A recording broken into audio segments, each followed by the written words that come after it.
Tong Podcast.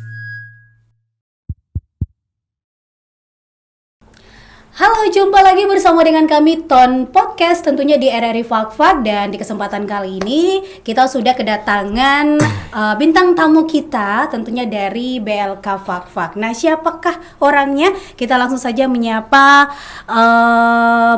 Bapak Muhammad Awaludin Nur STMT, Kepala Balai Latihan Kerja atau BLK Fak-Fak. Iya, apa kabar? Alhamdulillah baik. Alhamdulillah baik nih ya.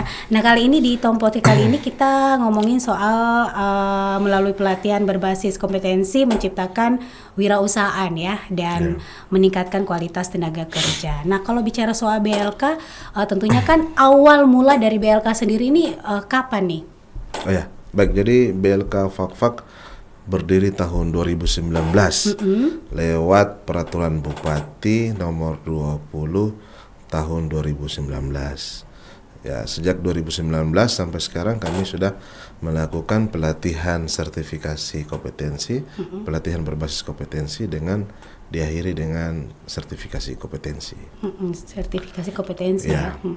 Terus tujuan dari BLK sendiri ini seperti apa nih? Ya, tujuan kami berdasarkan peraturan bupati tersebut bahwa BLK Fak-Fak ini menyiapkan sumber daya manusia lewat pelatihan. Jadi pelatihannya bisa melalui APBN, APBD maupun pelatihan pihak ketiga.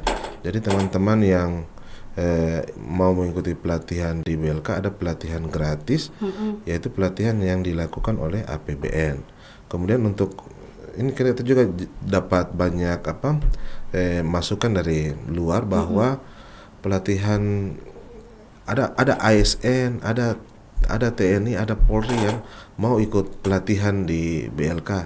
Tapi ya kalau ikut program yang ada tidak bisa. Jadi itu ikut pelatihan pihak ketiga. Jadi mereka bisa ikut pelatihan tapi berbayar. Oh, berbayar Ya. seperti itu ya. Oh, ternyata yang mengikuti pelatihan pesertanya itu bukan hanya kayak masyarakat biasa, tapi ada dari PNS, ada dari anggota juga seperti Iya, itu ya. bisa mereka ikut pelatihan di sana tapi berbayar. Nah, yang kita lakukan sekarang masih pelatihan yang lewat dana APBN itu untuk para pencari kerja saja. Dari para pencari kerja mereka disiapkan skillnya, kemudian bagaimana bisa menghadapi dunia kerja ke depan. Ya. Kalau untuk menciptakan wirausahaan sendiri dan meningkatkan kualitas tenaga kerja sendiri seperti apa nih? Jadi kalau kita lihat dari program-program yang kita punya, program kita punya ini kan kebanyakan program itu belum ke mereka bekerja ke industri, tapi mereka bisa berwirausaha. Contohnya menjahit. Menjahit ini kita siapkan mereka menjahit dasar. Kemudian nanti kayak sekarang ini kami tidak buka secara umum menjahit pakaian wanita dewasa atau menjahit lanjut ini, karena kami punya program bagaimana peserta-peserta yang telah ikut pelatihan menjahit dasar ini mereka sudah berwirausaha, kemudian kita himpun kembali mereka untuk di-upgrade skillnya sehingga mereka lebih mantap lagi dalam menghadapi dunia kerjanya atau di bidang itu berwirausahanya mereka. Sehingga dengan berwirausaha ini bisa tumbuh juga mereka bisa merekrut tenaga kerja lain. Dari harapannya seperti itu. Kalau di tahun ini dari BLK sendiri ini sudah pelatihannya sejauh apa nih? Ya, kalau untuk tahun ini kami kebetulan dapat dana dari APBN untuk menjalankan program pelatihan. Itu ada 12 program pelatihan. 12 di tahun ini ya? Tahun ini 12 program pelatihan, itu 17 kelas tapi ya. Kemudian yang sudah terlaksana sekarang atau sedang berjalan itu sudah 12, tinggal 5 kelas lagi yang belum dilaksanakan. 5 kelas itu antara lain itu tadi ada satu pelatihan lanjutan untuk menjahit itu, kemudian ada desain grafis muda sama pembuatan batik tulis. Yang pembuatan batik tulis yang kami latih di sini adalah pembuatan batik tulis lokal pride di Fak-Fak. Jadi artinya nuansa Fak-Fak ada contohnya produk-produk Fak-Fak ini. Oke, kalau bicara soal pelatihan kan pasti ada syarat-syaratnya seperti itu ya. Mungkin dari BLK sendiri punya syarat tertentu untuk apa namanya merekrut lah para pelatih-pelatih seperti itu gimana? Oh, untuk pelatihnya atau pesertanya? Pesertanya. Kalau untuk pesertanya kami punya persyaratan ya umum-umum saja. Ada harus punya KTP, bawa KTP, kemudian ada kartu keluarga, kemudian ada ijazah terakhir, ada foto. Bagi saudara-saudara yang tidak punya ijazah, tidak ada masalah. Kami tidak ijazah sebagai istilahnya untuk mengukur saja bahwa sebenarnya yang mengikuti pelatihan di BLK ini kebanyakan apa sih? Apakah sarjana kah? Apakah orang tidak sekolah atau SMA, SMK? Nah itu dia kadang kan orang belum paham gitu ya kalau mengikuti latihan kerja ini kan apakah dia harus lulus SMA atau sarjana atau hanya lulus SMP, SD seperti gimana nih? Betul. Jadi sebenarnya pelatihan vokasi ini menjawab tantangan itu sebenarnya.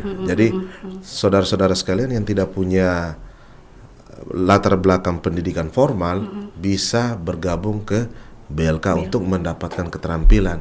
Sehingga jangan sampai kita menganggap bahwa saya tidak sekolah, saya punya hidup ini berakhir. Sudah, bukan begitu. Ada BLK solusinya. BLK solusinya bagaimana supaya di-upgrade skillnya. Kalau ke depan itu bukan lagi orang menjawab kau lulusan apa, tapi kompetensimu apa sih? Betul. Zaman sekarang harus seperti itu. Jadi saya punya sertifikat kompetensi. Jadi dibayar berdasarkan sertifikasi kompetensi, bukan dibayar berdasarkan ijazahnya, begitu. Nah, kalau minat dari masyarakat Kota Fafa sendiri terkait soal pelatihan ini gimana nih? Minatnya cukup luar biasa. Ada beberapa memang kejuruan yang punya minat tinggi, ada yang ini. Kalau terutama ini kan kita masih bukan karena peminatnya masih kurang. Apakah mungkin karena baru dibuka kejuruan ini untuk tahun ini, kayak batik tulis kan baru dibuka, jadi mungkin apakah karena itu sehingga peminatnya masih ini. Tapi kan kita punya 2 kelas untuk batik tulis itu. Satu kelas sudah terlaksana kemarin, alhamdulillah. Nah, sekarang kita mau masuk satu kelas berikutnya, tapi pesertanya baru beberapa orang sehingga kami masih buka pendaftarannya sampai hari Senin nanti nih. Kalau masyarakat dari luar ada tidak orang, maksudnya dari luar Fak-Fak yang mengikuti seperti itu? Ada beberapa masyarakat terutama yang di sekitaran sini, ada Kaimana, ada dari Seram, ada dari Banda yang maksudnya ikut kegiatan di. Kalau saudara-saudara yang dari luar itu kami mensyaratkan tambahan itu surat keterangan domisili saja. Tidak perlu dia ganti KTP, harus punya KTP tidak, karena program ini kan program nasional, bukan maksudnya kayak dana otsus yang harus diprioritaskan untuk teman-teman OAP, tapi ini karena program nasional, jadi kita terbukanya umum karena pendaftarannya online. Jadi begitu kita buka pendaftaran di BLK, buka situs siap kerja Kemenaker, mereka bisa dari mana saja mendaftar masuk. Jadi lewat situs ya? Lewat situs. Jadi kalau setiap pelatihan itu, maksudnya kayak misalnya pelatihan jahit, itu daftarnya lewat situs atau setiap memang sudah ada situs tertentu gitu dari BLK sendiri? Jadi aplikasinya namanya Siap Kerja. Siap Kerja. Ada aplikasinya ya? Aplikasi Siap Kerja punyanya Kementerian Ketenagakerjaan. Di situ peserta silakan mendaftar secara online. Nah, namun kalau tidak bisa, mungkin agak ribet, belum tahu caranya bagaimana, ya sudah silakan ke BLK, kita layani dengan kita bantukan daftarkan sampai selesai. Kalau ada keluhan-keluhan dari masyarakat yang ikut BLK sendiri, apa selama ini ada atau gimana? Ya, kalau keluhan di pendaftaran itu biasanya begini, karena mereka harus kan punya handphone. Karena ada kode OTP yang mungkin dikirim ke situ. Nah, itu yang agak susah biasanya. Ada saudara-saudara kita yang tidak punya HP. Nah, ini yang agak tidak bisa dijadikan solusi juga untuk itu. Nah, kemudian kendala-kendala, kalau kendala di pelatihan sih sebenarnya tidak ini, cuma kendalanya biasanya di peserta, karena ini kan mengingat kita punya BLK ini kan ya di dekat Bandara Torea. Nah, jadi Kalau teman-teman yang dari jauh, contohnya dari Pasir Putih, dari mana, atau dari Kokas, dari ini kan harus butuh, atau dari Bombrai butuh transport atau dan segala macam. Dalam kesempatan ini juga saya mungkin meminta perhatian serius juga dari mungkin pemerintah kampung kah terkait ini. Jadi kalau ada saudara-saudara yang dari kampung tersebut yang mau ikut pelatihan, mungkin difasilitasi dari sharing dana kampung untuk dari mereka kampung, mereka punya transport atau apa sehingga mereka bisa dapat meningkatkan kompetensinya di BLK, karena kami tidak punya biaya untuk akses asrama atau jemput mereka sampai ikut pelatihan. Kalau dari BLK sendiri pernah tidak untuk dibilang langsung terjun langsung ke masyarakat terkait ayo mengikuti balai latihan kerja seperti itu? Oh ya, kalau terjun kami sering lakukan itu untuk bahkan kami itu bawa program itu ke masyarakat. Kayak contoh tahun 2022 saya di Koka saya buat program pelatihan motor tempel. Karena mereka masyarakat pesisir, saya bawa ke pelatihan itu dilakukan di distrik Kokas. Jadi sehingga yang kampung-kampung sekitar itu bisa mungkin masuk bergabung ke dalam. Kemudian ada pernah juga kita lakukan di Unipokpok juga ada pembuatan roti dan kue. Jadi orang-orang di sekitaran itu bisa pernah juga di Kokas juga pelatihan Jadi cuma kalau kita punya pelatihan mau turun ke bawah itu hanya pelatihan-pelatihan yang mungkin tidak akan berakhir dengan sertifikasi. Tapi kalau berakhir dengan sertifikasi harus dia tetap di BLK. Iya, karena mobilisasi peralatan ini agak susah juga untuk terus kemudian sampai di lokasi sana apakah sumber daya kayak contohnya komputer kita mau bawa ke kampung, listriknya siap tidak? Ini juga jadi problem tersendiri. Berarti harus ada kayak dukungan juga harus ada dukungan dari pihak-pihak terkait seperti itu. Nah, kalau bicara soal pengangguran nih ya, tentunya Balai Latihan Kerja ini kan punya upaya mungkin mengatasi pengangguran dan lain sebagainya. Jadi kalau terkait data ya mungkin kami tidak punya data berapa jumlah pengangguran, karena nanti bisa ditanya di dinas dari bidang ketenagakerjaan yang punya data itu. Jadi kami kan istilahnya kalau urusan ketenagakerjaan ini kan sebenarnya urusannya kompleks Ibu. Dari perencanaan mau berkeluarga atau mau lahir saja sampai orang meninggal, itu urusan ketenagakerjaan. Jadi saking banyak kita ini bagaimana berada di posisi bagaimana menyiapkan sumber daya manusia untuk siap kerja.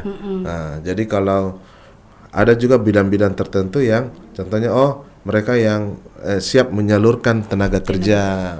Ada teman yang mereka yang memang khusus untuk memediasi, ada urusan perselisihan kerja.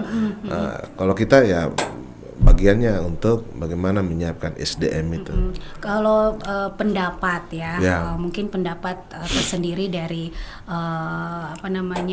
Bapak Awaludin sendiri terkait soal pengangguran, kemiskinan. Nah, mungkin dengan pelatihan-pelatihan ini kan bisa mengurangi tingkat pengangguran dan kemiskinan itu menurut Bapak sendiri gimana nih? Ya, baik. Untuk kalau kan kita kemarin saya sempat juga datang BPKP itu terkait pemeriksaan, ternyata ada Perpres nomor 4 tahun 2022 tentang kemiskinan ekstrim.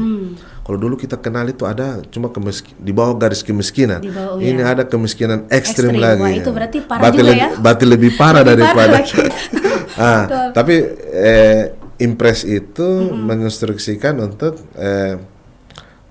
bagaimana di 2024 ini persoalan itu selesai dengan cara pokoknya mengurangi beban masyarakat, daya belinya serta pengeluaran di masyarakat, sehingga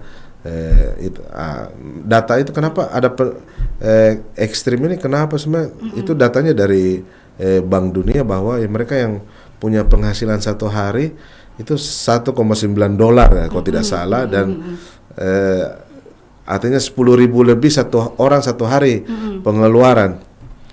Itu yang atau 300 lebih satu bulan satu orang itu punya pengeluaran, itu mereka dikategorikan dalam ini ekstrim. Kalau dihubungkan dengan pelatihan berbasis kompetensi, kita dari Kementerian Ketenagakerjaan, Kementerian teknisnya kita ya, maksudnya kita ini maksudnya orang pemerintah daerah, cuma maksudnya Kementerian teknis kita, Kementerian Ketenagakerjaan itu melakukan program-program untuk menangani masalah ini, karena kita dari Kementerian Ketenagakerjaan itu masuk juga dalam Pepres itu, bukan Pepres Impres itu. Nah, dalam Impres 4 itu untuk penanganan masalah kemiskinan ekstrem ini. Jadi lewat pelatihan berbasis kompetensi itu kita bisa mengurangi, karena mereka di sana kan ada sebenarnya, kalau kita selesai pelatihan kan ada penggantian transport walaupun tidak seberapa. Betul. Tapi kalau itu kan contohnya kalau sekarang penggantian transportnya 30.000 satu hari. 30.000 satu hari ya berarti terus ada dapat makan siang juga, contohnya mereka pelatihan di BLK dapat makan siang, dapat ini, berarti secara tidak langsung ini sudah tidak masuk kategori ekstrim lagi nih, karena sudah di atas 10.000 udah punya seperti itu. Jadi secara logisnya begitu. Oke. Kalau BLK sendiri kan pasti pernah ataupun lagi bekerja sama gitu ya dengan pihak-pihak terkait. Ini pihak-pihak dari mana saja nih? Ya, kalau kerjasama sudah kita lakukan ini kan antara lain, contohnya saya ini tadi baru habis dari lapas kelas 2 besok, FAK ini untuk mereka penutupan kegiatan pelatihan kemandirian. Jadi kita bantu, maksudnya berkolaborasi, membantu bagaimana supaya pelatihan kemandirian itu betul-betul dilakukan dengan baik dan terarah sesuai dengan standar kompetensi. Kemudian ya kami juga pernah kerjasama dengan SMK terkait bagaimana pendidikan, kolaborasi antara pendidikan vokasi dan pelatihan vokasi ini bisa bersinergi, sehingga program-program yang dikeluarkan itu atau jurusan-jurusan yang kita ini itu betul-betul sesuai dengan pasar kerja. Jangan sampai kita orang dari vokasi ini malah bukan menuntaskan masalah pengangguran, tapi malah kita lagi yang tambah pengangguran di dalam kita. Betul. Jadi artinya link and match itu terlaksana. Bagaimana antara dunia pendidikan vokasi atau pelatihan vokasi dengan dunia industri, dunia kerja itu bisa jalan sesuai kebutuhan. Sudah ada ini bukti nyata gitu ya dari hasil dari pelatihan ini kan pasti sudah ada pesertanya, kan pasti mereka udah punya usaha sendiri dan lain sebagainya. Ya, kalau kayak contoh saya pernah diundang sekali di RRI itu, saya bawa salah satu peserta kecantikan yang sudah jadi MOA contohnya. Kemudian ada juga beberapa kita punya yang menjahit itu sudah jadi mereka sudah punya usaha sendiri. Kemudian ada juga yang ya kalau kayak kejuaraan lain kayak komputer dan segala macam itu sudah banyak di perkantoran, dan ada juga sudah ASN. Cuma kan kita tidak punya data untuk kalau pendataan ini kan terkait biaya lagi, maksudnya untuk turun mendata segala macam ya. Yang sudah ini. Memang kita punya aplikasi itu sudah ada ini, tapi kan biasanya respon masyarakat mau menjawab itu artinya mereka sudah kesiapan bekerja atau sudah telah bekerja itu sebenarnya di aplikasi siap kerja mereka punya akun itu sudah harus mereka isi ada. Tapi ya itu sudah namanya. Berarti kerja keras juga dari BLK sendiri untuk lebih mengupdate lagi aplikasinya kayak gitu ya. Iya, maksudnya mungkin kita lebih giat lagi untuk menyampaikan informasi-informasi. Kan lewat kesempatan berbahagia ini kita harus terus mendorong itu. Terima kasih juga RRI FAK untuk mau berbagi curhat begitu. Iya, curhat dari hati ke hati kayak gitu ya. Oke, ini terakhir nih, mungkin harapan dari Bapak Walidin sendiri terkait soal masyarakat yang ada di Kota Fafak ataupun yang ada di luar untuk mencari kerja, khususnya para pengangguran atau para untuk memberantas kemiskinan juga seperti itu. Baik, jadi kalau harapannya daripada atau teman-teman yang mungkin lagi putus sekolah atau lagi tidak bekerja, ya mungkin ada kesempatan, silakan main-main ke BLK lah untuk meningkatkan keterampilan, mengasah kompetensi atau mendapatkan sertifikasi kompetensi sehingga ke depan bisa menghadapi dunia kerja yang lebih baik atau kedepannya bisa berwirausaha atau mungkin pendapatannya masih lebih meningkat lagi. Harapan kami seperti itu dan tantangan ke depan ya semakin jauh lagi, artinya lebih keras lagi kehidupan ke depan ini. Kita tahu revolusi industri yang terjadi itu menggeser segala macam. Artinya kita hidup di dunia ini, kita sudah lihat beberapa ada bahkan jangankan teknologi besar saja bahkan tergeser dengan pergeseran pergeseran teknologi ini. Kemudian ya apalagi sekarang di bidang IT ini ada artificial intelligence, ada kemudian IoT, bagaimana orang sudah perlu lagi hubungkan orang dengan orang tapi semua dengan sistem komputerisasi dan itu luar biasa sehingga memang skill yang dibutuhkan ke depan tuh harus betul-betul skill yang luar biasa. Gitu ya? Ya, jadi semoga mudah-mudahan dengan adanya BLK, karena BLK Fak-Fak ini adalah BLK satu-satunya yang ada di Papua Barat, yang kita bangga harus Fak-Fak punya BLK satu-satunya yang terdaftar di Kementerian Ketenagakerjaan Republik Indonesia. Dengan adanya ini ya masyarakat Fak-Fak harus memanfaatkan ini dengan baik. Saya kira begitu Ibu, terima kasih. Oke, terima kasih Pak Muhammad Awaludin yang sudah berbincang-bincang di Tom Podcast kita kali ini. Dan terima kasih untuk semuanya. Kita jumpa lagi di Tom Podcast berikutnya. Bye-bye.